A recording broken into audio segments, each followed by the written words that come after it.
The irony of it all, huh? Someone's laughing. There's blue sky right there, though.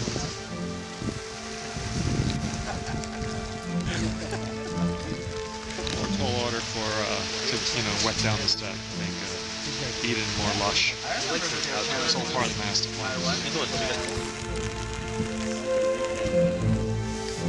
Hey man, you're steady. Let's have a great shoot, no one get hurt, and I'll see you in 71, 72, maybe 73 days. All right, thank you. Woo.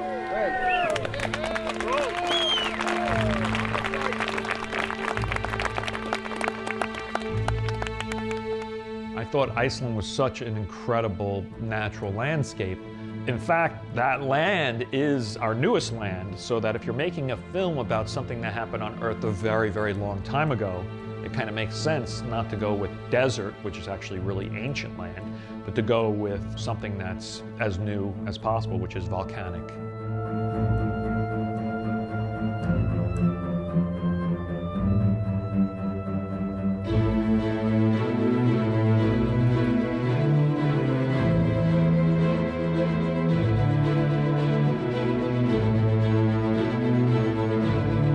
Places like that rarely get filmed often because of the difficulty in the access points. That's part of the reward in pulling off a great shoot day like that. As hard as it was, I think it's rewarding and everyone feels great about it. I've never been to a place where I could step outside of myself as a cinematographer working on a specific thing and actually appreciate the beauty of where I was. Just like take a moment to look and say, I cannot believe we're shooting this place. And it's probably the only place that I've ever done that.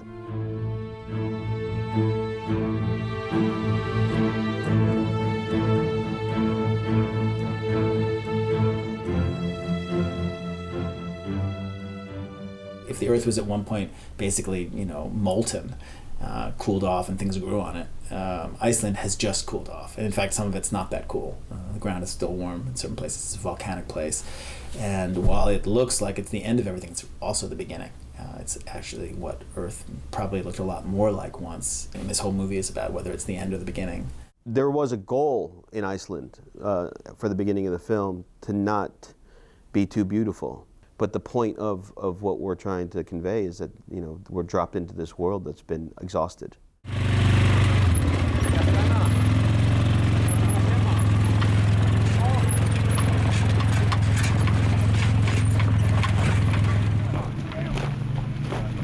Enjoy seeing people suffer.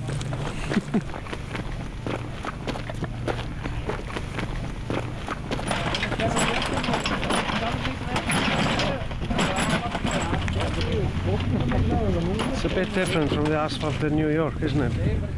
Almost everything in here is nautical. The round part of it's ship's ballast. It's filled with cement. I think they estimated it's been like 14 tons. And then there's two pieces of, it looks like some sort of a bilge pump fitting for some very, very big vessel. Yeah, everybody's got a piece they like, and everybody can take one home.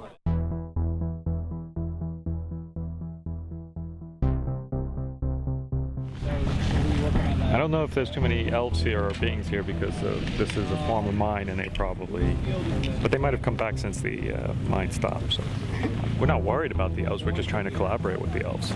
We just have to respect them. So every day we're going to play them a song. We're going to bring them some flowers, light some candles, light some incense. We're burning some incense right now.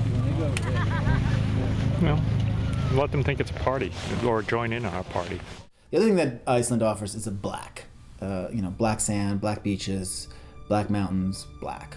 Darren likes black. He liked it for this story. Black Ark, black Swan.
You know, shooting in Iceland was something everybody was really looking forward to. It definitely posed a lot of challenges in the landscapes and in the terrain. The access to it was brutal. I mean, you had to, only certain types of vehicles could get in and out of there and could only get so close. I mean, it was hard for even just the talent to walk down into the canyon without carrying any equipment, let alone the crew with all the gear and the equipment and cameras and lights and stands.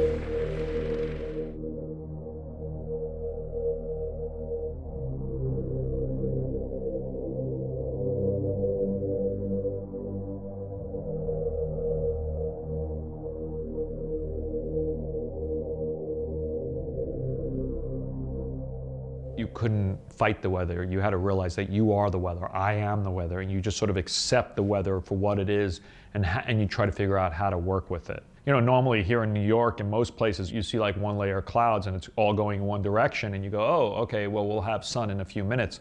But actually, what's going on in Iceland is, you know, there's 4 layers of clouds, and they're each going in different directions. So it's sort of like, you know, trying to shoot between these holes in the clouds to try and make anything match. Is this thing moving? Yeah, it is. There it is. We're gonna go. Let's get ready. No, look where it is. It might open up right here. Where? It's moving right, but it's like it's skirting the edge right now. It might break. It was frustrating when we're dealing with coverage, and I think that's the frustrating thing. For Darren, I think he just had an impression of what he wanted visually, and it involved the sun, and we kept not getting it, and so he would just wait and wait.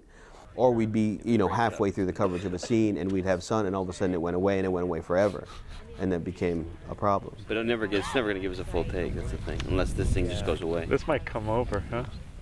So we just started trying to block things into backlight as much as possible, which I suggested to him. So if we block into backlight and then we get overcast, I can match these things. When you're in a situation on an island, it behooves you to reach for the backlight and block towards the backlight, because you know you're going to get clouds and not have clouds. We got our shady version, Darren. Let's go. That was a real challenge for the movie, and kind of changed the whole way that the film was constructed and thought of. Couldn't ask for more interesting weather.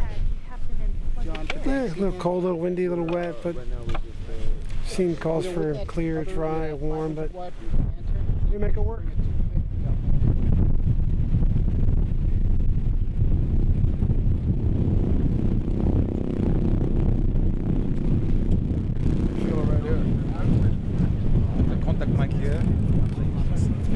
Like Iceland had many more benefits than drawbacks. I mean, the weather was a drawback for sure, but wind was more of a drawback than the light. And if you look at but then you look at the film and you have this atmosphere of the wind that, you know, you can't create. This is insane. It's insanity. Walking across here, I was like, this is like a whole other. And We drop 44, take 6. Hey, Mark. action!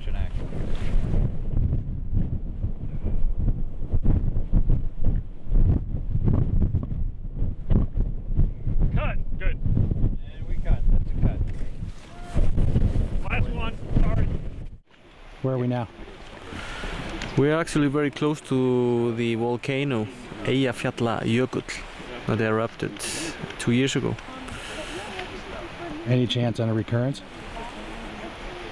You never know.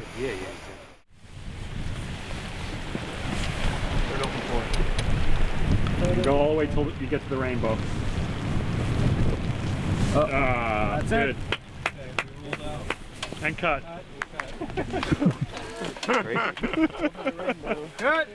That's a little bizarre. No, is anyone freaked out by that or no? Thank you, elves. Wow. That's I don't know if that's the elves. That's... You ever done this before? I have. But it's been a while.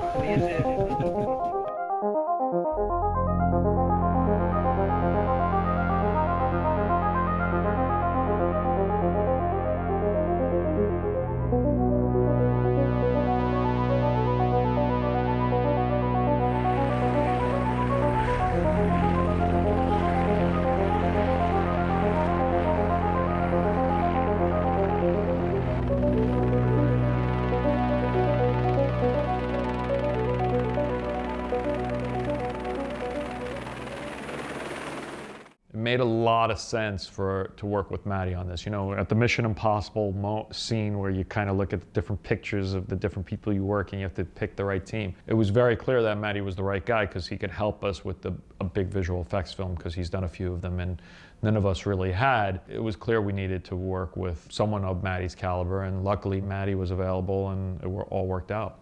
Say it again, please, We Amy. can start where for me. he is on the 40. Put Russell right there. Oh, I thought you was that calling for me to go to it. What you want? Okay. Here.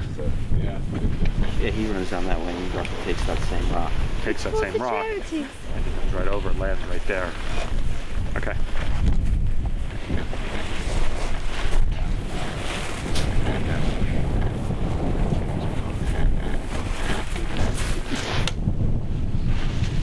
Sent to them though?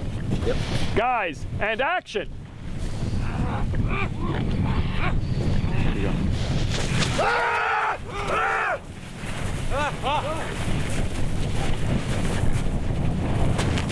Cut. So we owe Noah shot, we owe Ham shot, we owe Shem shot, we owe 2 shots on Jennifer, and we owe Ela. And we're back on the Ela. Okay. What time's lunch? After that. The problem is we come back, the day's done. Well, I don't think we were going to get 35 unless something drastically different happened. Well, we could do. Let's get right to 844. 44. Might catch a break. Look at one with camera? Yeah. We're gonna do that. Yeah. Good idea. Attach the motor. Steve? But you have to keep going. Jessica? Okay. How's that knee bent? Jessica? Yeah, I don't think it's Get that knee bent, 8. Yeah. Get the stance right.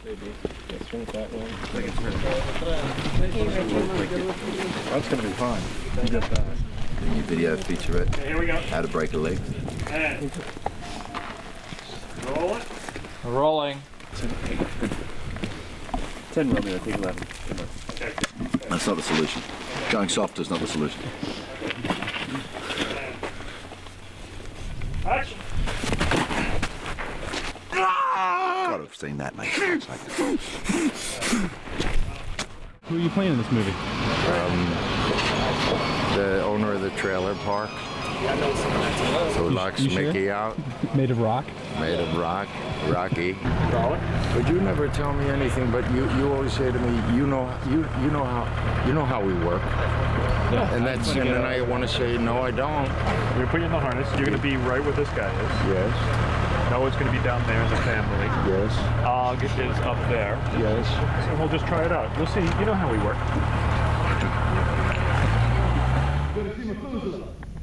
My grandfather. A child of the old one. Elijah is a man. With their first breath they steal, with their second they lie. Take pause, guys.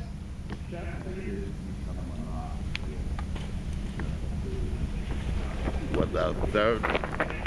They buy group. Still rolling.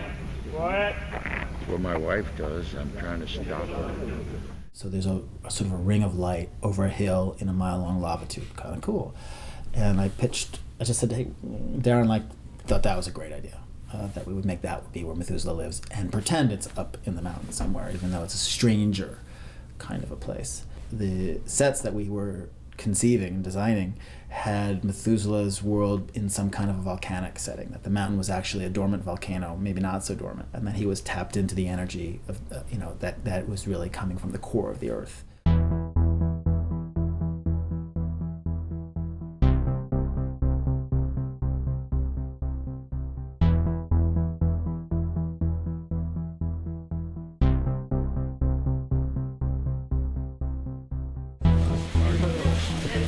Almost ready.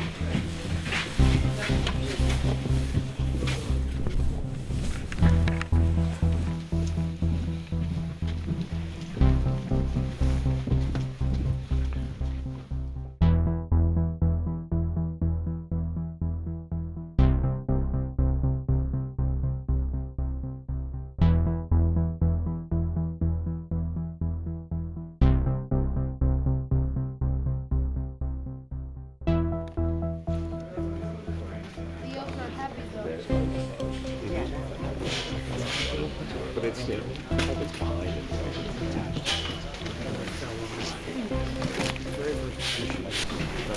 Makes sense? Enoch is. And Enoch is Methuselah's father. So it goes Enoch, Methuselah, Lamech.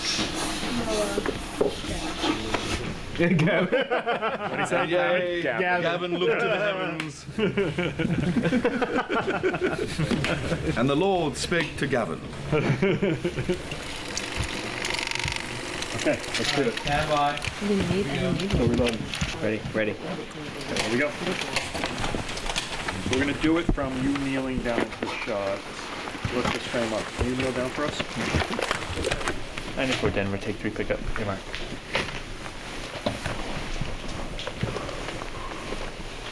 And action. Justice. The Creator destroys this world because we corrupted it and filled it with violence. So we ourselves must be destroyed. What could be more just than that? And then you hear the wave coming. This huge wave, which is coming from that way. Okay? You're gonna look over your left shoulder and see it come, and as it comes, you'll eat the second berry. Yeah, exactly. And just sort of enjoy the second berry. And I think it's more of just, that's what I was thinking is, what do you think of that as a thing? To go out and eat the second berry and enjoy the berry. Here I am, in Iceland, about to do a rain shot. The sun's sinking, the world's going away. It'll be nighttime soon. And I still got one more scene to shoot. I did. Rolling. Rolling.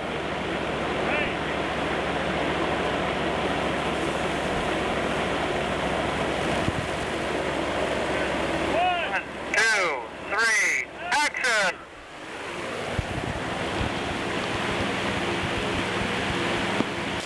Search again. Find it. Find it. Find it. Notice the wave. Oh. Excellent. Good. Good. That's it. Technique. Thank you, everyone. I think that's a wrap. What a way to make a living, huh? What a way to make a living. Exactly. Great job, Tony. Great job. Thank you, everyone. Look, you know, I mean, how many, you remember holding hands like 4 weeks ago and, and I said it would all be very, very different, and well, it is. I mean, before we came here, we knew how hard it was going to be, but we had no idea how hard it was going to be.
Oyster Bay was a great find. First we were trying to build the whole thing, and then we realized that we would also have to find a forest. It was all very complicated of how, all the different locations and how it could all fit together.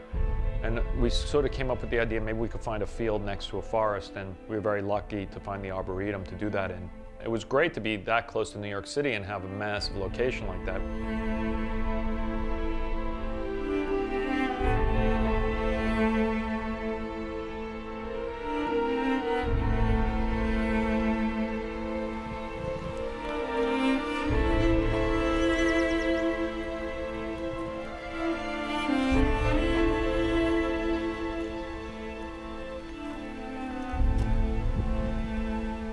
The basic idea was that we wanted to convey that the Ark was really built in haste. We took the Bible at its word for its dimensions, which was a height, a length, and a width.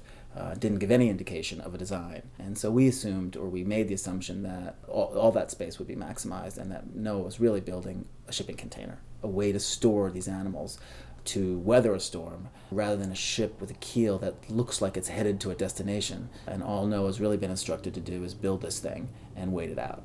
Lastly, I think what we both wanted, Darren and I both wanted the Ark to be is a sort of brutalist structure, something that was not made to be admired, something that was not built in honor of anything except the survival of what was in it. I don't think New York's ever seen a set like that, let alone an outdoor set like that. Drive on the LIE and you'd get off in Oyster Bay and you'd show up on set and you just entered another world.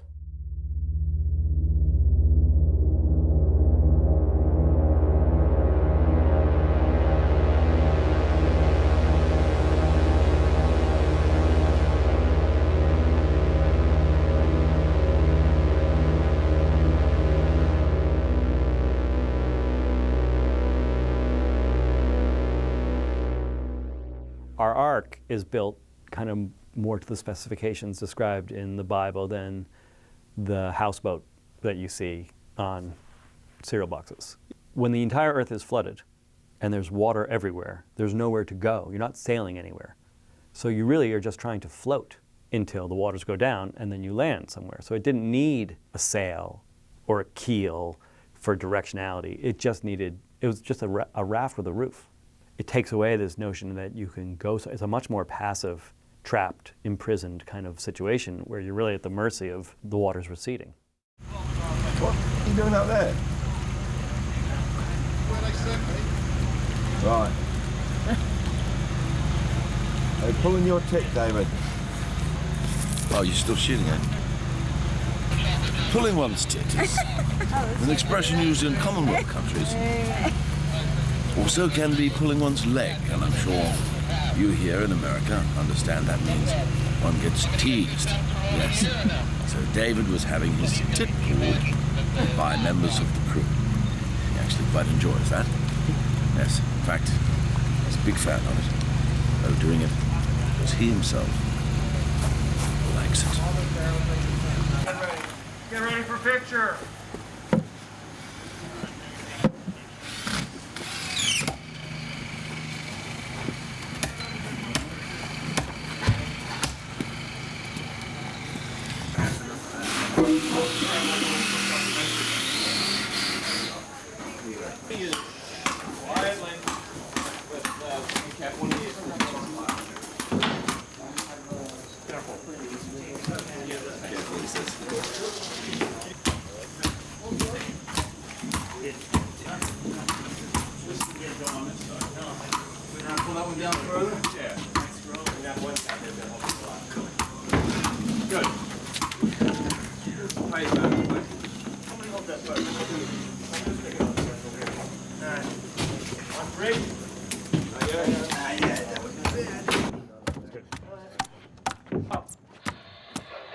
Over his other shoulder. Okay. Russell, watch the top, down a bit. Okay. It's right enough, it's gonna pop down. Watch your feet. There we go. Okay, stay down there, guys. Duck down, guys, duck down. Hey, do we gotta go to your left? Look out at the field.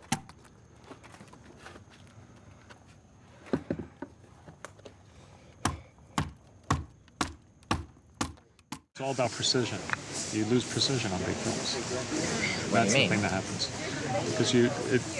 Because it's so expensive, the day rate, you don't have enough time. So that's the big loss, is you can't be as precise. But I think, this is the theory I have, the studios actually like it. Because the less the precise film, the more mainstream of just a master and coverage, they're happy because it's just very basic. So by precise, you mean like big, complicated shots that you do 20 times? Yeah.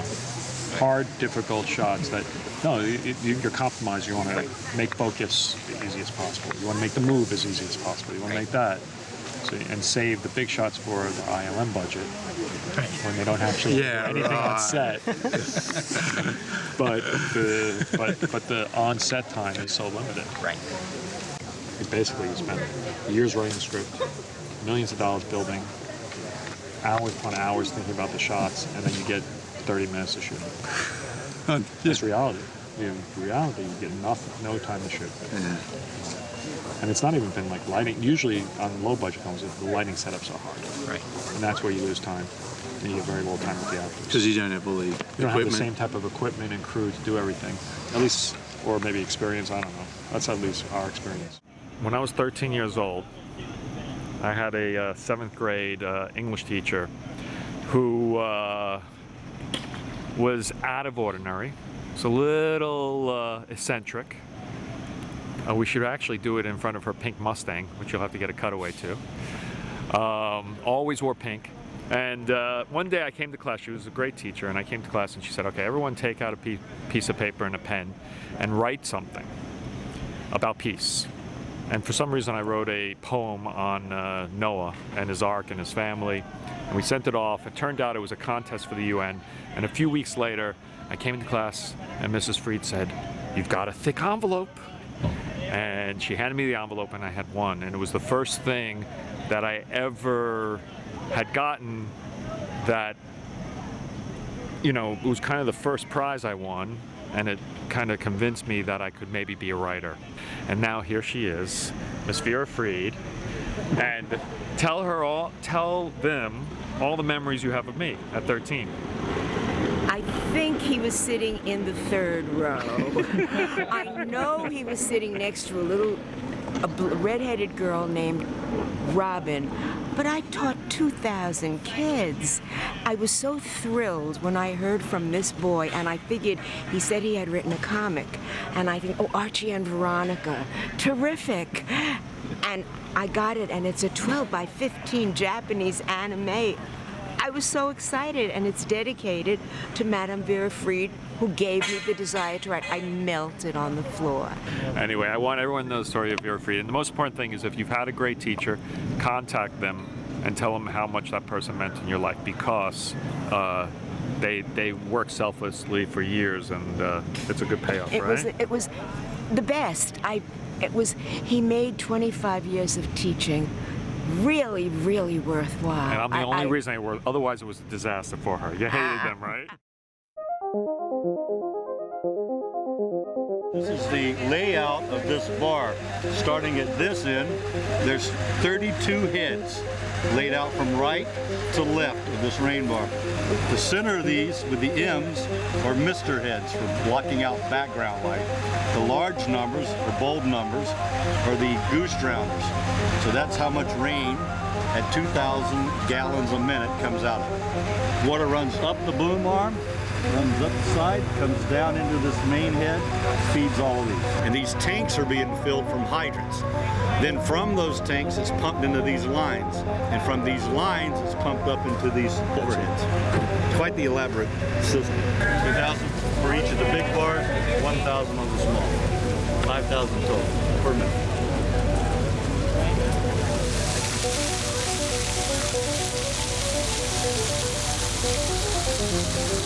I remember one time I was doing this long take in the rain with Russell, and I just noticed that our effects guy's smile on his face was getting bigger and bigger and bigger, and after I called cut, I was like, "Why are you so happy?" And he was like, "You just had more rain in a single take than any movie has ever done." There's been so much stress in my life from weather and clouds. Sun, time of day. Like we're on a stage. We're on a stage. And it feels like, it looks like a stage out there. I love it. I love it. I don't mind the night thing at all. We were shooting at night for a day, and the reason for that was to say, you know what, we can't control the weather, we can't control the sun. Let's just go at night, which we could pretty much control, and try and create it as a stormy day. Looking at the script, we're going to spend a lot of time in the battle, and clearly we needed to be a stormy day, and having to contend with sun and August in New York wasn't happening. We just had to commit to what I wanted to resist, which is shooting at night.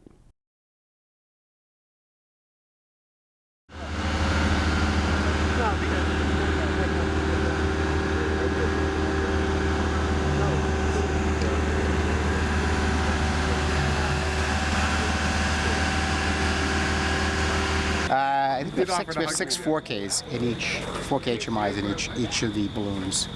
So like the rig that you have up there right now is 24K on each balloon. So what will happen in the air, we'll have 3 bay cranes with 3 bars. Each bar will be 2 balloons. You have 6 balloons in the air. Yeah, hopefully we will be able to cover this whole area with daylight and be able to augment where we need with floating balloons. We have an arsenal of gear here, but I don't know if this has ever been done before, but we're giving it a try. We had as many crew as we had extras. We had so much gear there that looked like an expo for some construction company.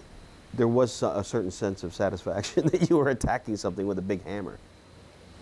Look, I just knew that it was fake rain and fake light, and I knew that I needed the light to be soft.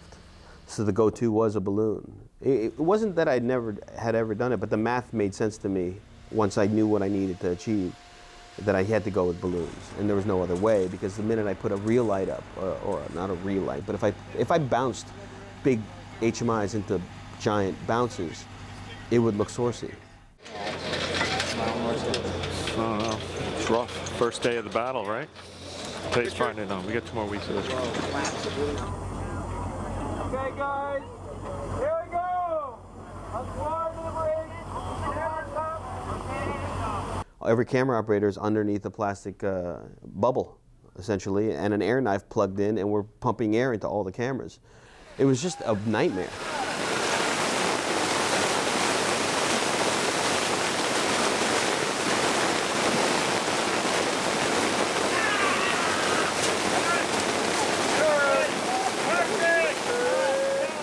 And even when the compressor, if there was a little bit of a leak in the compressor, all of a sudden it was spitting out water into the lens. It was like a fucking disaster. To a person in our crew, we just could not wait for that thing to be over.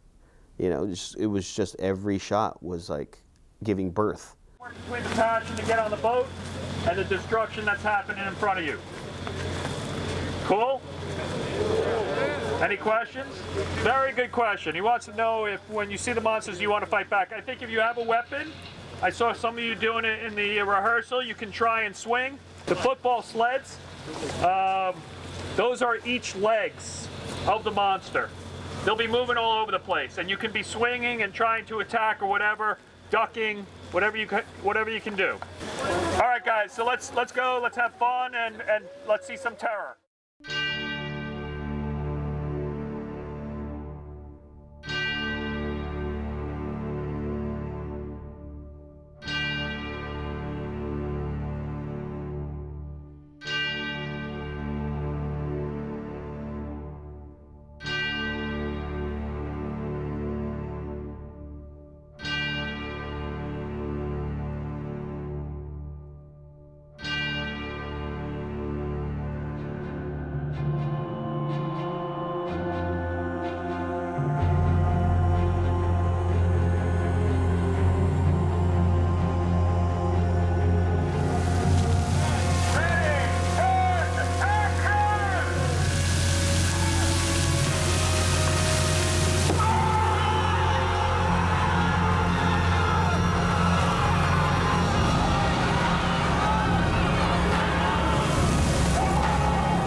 We are setting up Tubal-cain's wedge, coming forward with a wonderful shot going over the top of his wedge as it's forging through mankind like a snowplow, ploughing through the masses in order to get to the watchers so Tubal-cain can one of them up.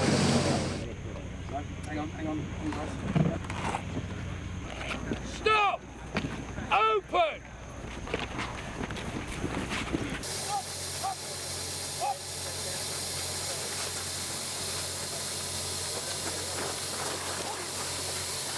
The wedge, so it comes through us, and then we're on the side, so that when it opens, we're still on We're the not side doing of it. the opening. Okay, so we're just running. We're just running it, so you're just the refugees So we're just coming getting along. knocked over and then out. 2, 1, go!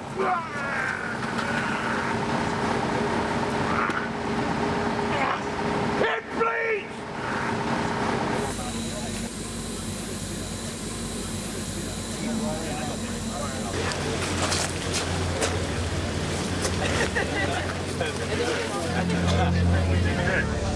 Any requests? How about the clash? The pole! Oh yeah, the clash! Great idea! Should I stay or should I go? Should I stay or should I go? Alright, we'll try to get it. Alright, let's have some fun. Thank you guys. Okay, this is the last scene of the night.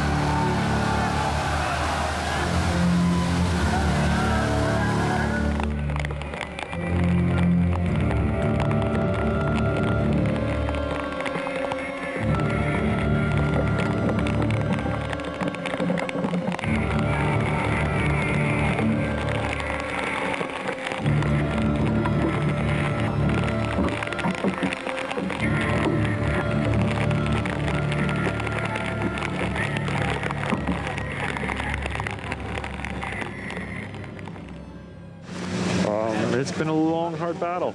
It's very surreal to be working on this sequence for months and months and to see all the previs, all the animation, all that work, and then suddenly be standing in the real space with all of these cranes.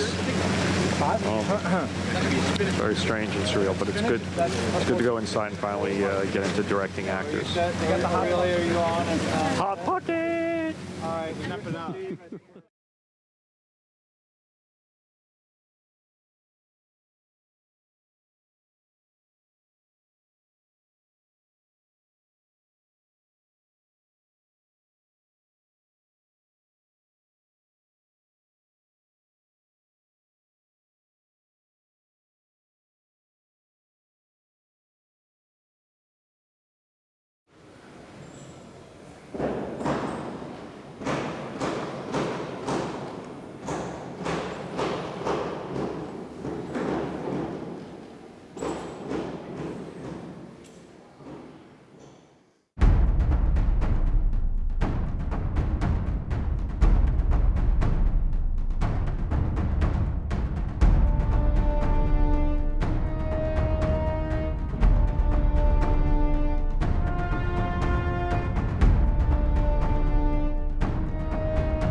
When we got to the Marcy Armory, you know, the kind of nature of the film changed because we came back to something that we're more comfortable with. You're in a studio, you're on a set, you're not dealing with weather. It was very complicated because we were dealing with this huge 3-story, 70, 80-foot tall building. It was just a great setting and a great location to be in. After really being out, exposed to the forces of nature, to suddenly take it and be completely safe and protected. Marcy Armory is 90 feet tall, without any columns, and 300 feet. The two big spaces, but the bigger space about 300 feet long. And that more or less just fit our Ark. You know, a big engineering event for a movie.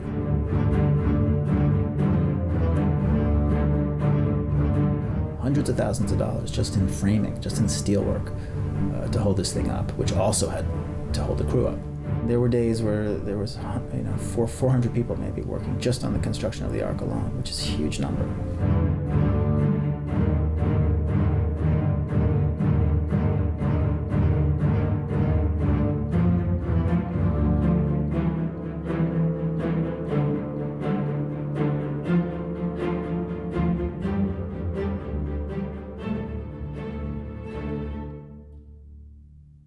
By hollowing out the 3 levels vertically, by creating a heating core, we also were able to show the height, and when we constructed the interior of the Ark on stage, we built it that way so that the family lives by the furnace, but 40 feet over the bottom of the Ark. That's a dangerous place to be.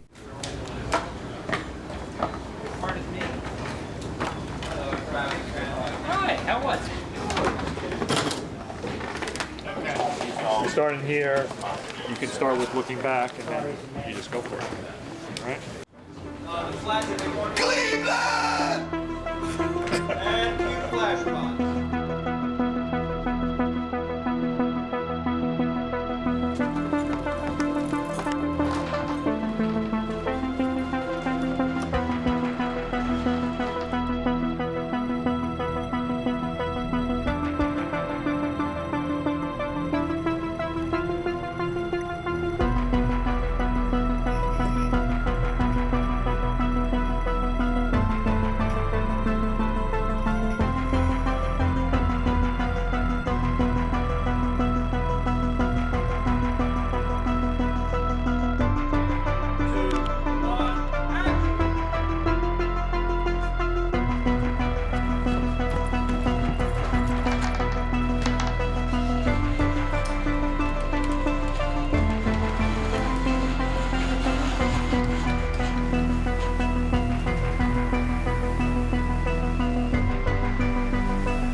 I had the hearth, and I had the presence of fire. I knew where my light was going to come from. But to try to sneak it into the further areas, I mean, there's no real wilds in the ceiling that really made sense. And trying to make it all look real is very difficult. It was a big challenge, actually. And then, the space where Tubal-cain is hiding, the reptile deck. I struggled with that because I try to lean towards a source that makes sense. And I've always leaned towards a source that I would see in the shot. On this particular instant, I had to kind of learn to love not seeing the source and letting the audience believe that, there's enough shots in the movie that you see where the light's coming from, and when you feel that light in another part of the Ark, it just makes sense. So you wake up, bang. Wake up for the attack, right? Yeah, you got to get it. It's going to be a row. And then you shoot snakes and up and Ow. All right, here we go. Stand by, camera going up, and on the bell. So, 149 Apple, take 3. Hey, Mark.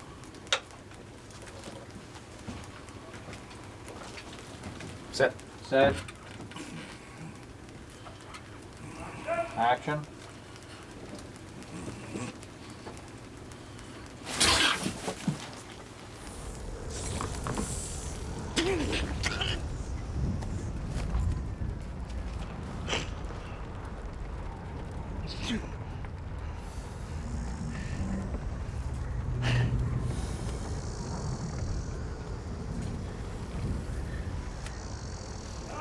Now we cut. That's the cut.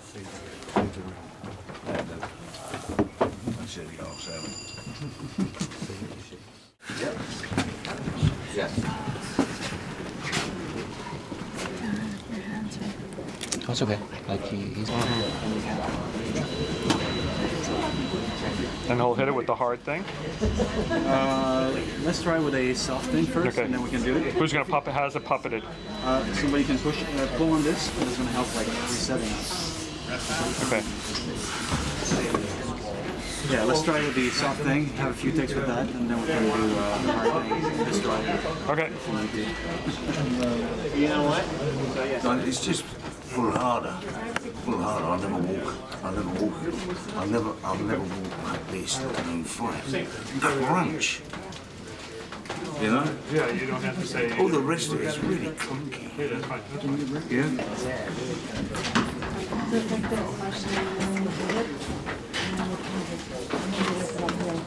Thank you. Right, okay. We can do this? Yeah, this is the show on the rock.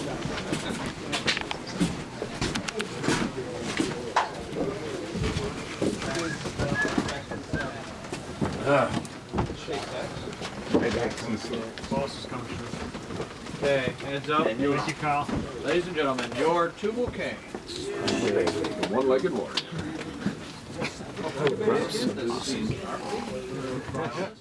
You put your left hand on there. Yeah. Here to hold it in place. Like you're grabbing your thigh to calm it. I understand. That seems a little extreme. Does it have to be that broken? Want me to hit it? I'm just going to use this to raise it. And I got it there. that's basically it. Lift up that leg. Yeah, there you go. Don't touch his knob. He gets very sensitive. Oh, sorry about that. That's okay, kid. Hey, how come it's okay when he does it? Well, you scratch my knee while you're there. Yeah, careful, you're standing up there. Oh, keep doing that. All right, let's try it. All right, picture off. Let's go bloody. Bloody and sweaty. Bloody. So have your hand there, have all the force on it so nothing shifts, and all you got to do is to whack and go into the pain, and we're good to go. And Okay? camera, rolling. Still got it? Speedy. 171 Charlie, take 2, Aimer. And set.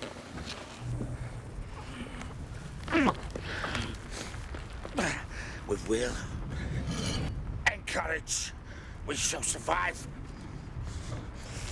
1, 2, 3.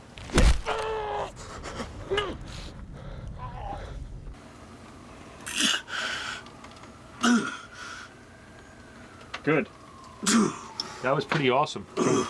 And cut. I think it's a very powerful story.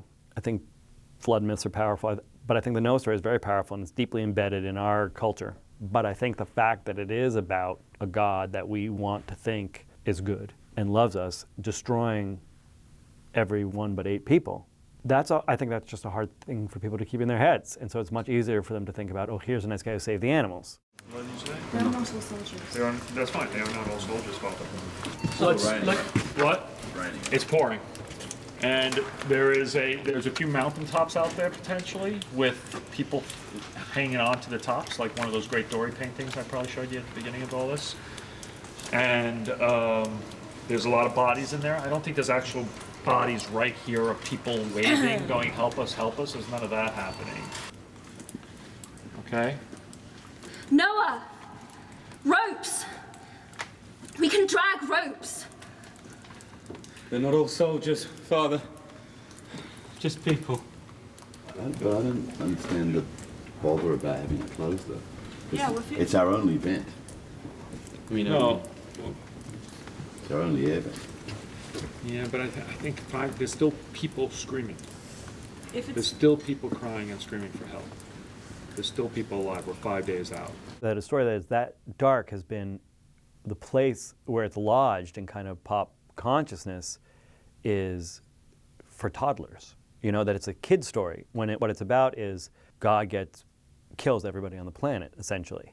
And amongst those people that he killed that are dying in the flood, it doesn't say it explicitly, but if you start to think about it for a second, there's grandmas and grandpas and newborn infants, and I'm sure there's a lot of wicked people doing wicked things, but amongst that, there are all these other people, all of whom, except for Noah and his family, are killed. And that's a pretty broad judgment on humanity as a species. And it's a pretty strong thing to do. So we wanted to find a way to dramatize that. So what is it like? What does that mean? Make people feel that. And action. Please, Noah. There must be something we can do. We can drag ropes. They cannot hold the soldiers, Father. They are just people. There is room.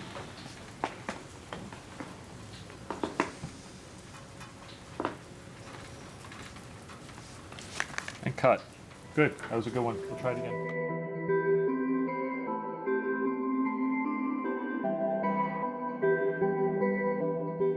There's not much of a character in the actual Bible story for Noah. It calls him a righteous man in his time, and he's given this thing to do, and he does it. We looked into what the word righteous means, and a lot of biblical scholars came back to us and they said, most people think it's a balance between justice and mercy. It's something that as a parent you can really understand. If you have too much justice with a child and you're too strict, you can destroy your child. If you have too much mercy as a parent and you sort of are very lax with them, you can destroy your child as well. And being a good parent is a balance of justice and mercy. And at the beginning of the story, it's very clear that the Creator wants justice, that he's very upset about the wickedness of man and how man has destroyed the planet. He wants to do something about it, and he's very just. And at the very end of it, with the rainbow, it's clearly an act of mercy where he says, okay, I won't ever do something so horrendous to you again. The Noah story in the Bible, Noah does not speak. It just says, and Noah did, as he was told, as God commanded him. Who is this character? What is this story about? What do we feel it's about? And how do we do it in a way that can be a movie, that you can dramatize, that has characters you care about? You know, one of the fundamental things that we came to was like, this is a story about whether humanity should be destroyed or saved. The thing that makes man a god, if you like, and I think this is what Tubal-cain thinks, is that you can create life, but you also have the power to take life away. And I think the point from Tubal-cain is that animals were put on this earth for us to eat, to harvest. And Noah wants to save the animals, but will cull his own people, in fact exterminate his own people. So who's the good guy and who's the bad guy here? God looked at people and saw that their hearts were filled with wickedness, and he decided to destroy them. And it ends, and it says, and God said he would never destroy people again, even though. So there's this change of what do we do with the fact that people are flawed? Do we wipe them out, or do we find a way to try and strive for redemption?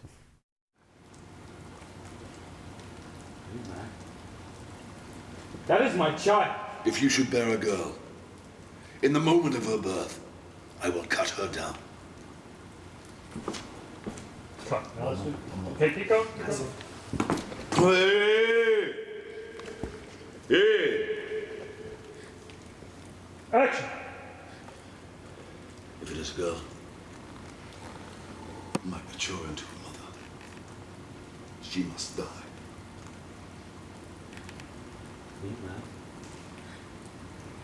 That is my child. If you should bear a girl, in the moment of her birth, I will cut her down. There's a madness about him as well. You know, it's like someone coming into a church today and saying, on an Easter, and saying, I've risen again, I am the Son of God. You know, we'll probably phone the police. When God said to Noah, hey, I'm going to destroy the world, how come Noah didn't say, God, don't do it? There's good people. Because when God goes to Abraham and says, you know, I'm going to destroy these cities, Abraham says, well, no, if I can find you 100 good guys, will you not destroy it? He pleads. Well, Abraham is representative of mercy. And Noah, well, he's more from a place of judgment because he follows God's will, but he doesn't try and save anyone. He just allows that judgment to take place. The very end of it, the first thing he does is get drunk. You know, that was a very interesting thing. It's the first mention of wine in the Bible, and it made us wonder what exactly was that all about. But to us, when we looked at it, kind of taking a step back and just from a human psychological terms, it's the greatest case of survivor's guilt you could imagine.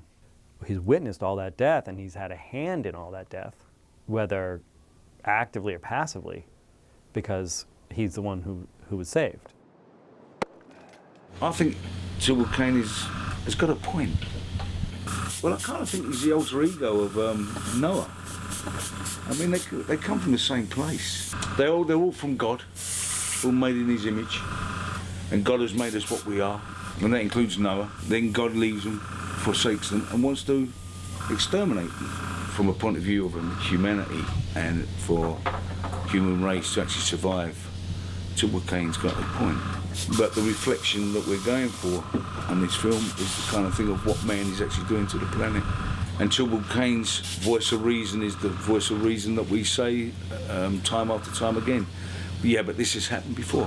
When are we ever going to learn? When are we going to change? So I think that's the voice of the film. I think the voice of Tubal-cain is the voice of so-called reason. We just gotta fix this now. Okay, Darren, coming in. Let's get some What are we, Day in the life ham. It's a different lot of waiting. But it's fun. It's a fun scene. What's going on in your mind? Could have gone ahead with. Okay, and set. And action. And break. And cut. What was that shadow? Cameraman. Not 100% How was that for you, sure. huh? I saw two and Well, just want to make sure we're a little further. not as good as it was for you, right? You better believe it. Yeah. All right, let's go again, sir. Anyway. I'm not leaving her yet. All right, guys, one last one for good luck. We're good. Thank you. Good luck for who? For the leprechaun. All right, what do we need to change? What do we need to do?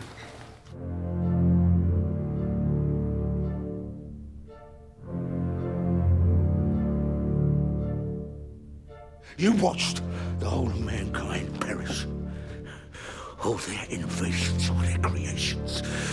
My people, your blood. Washed away. Well, now we finish it. Now!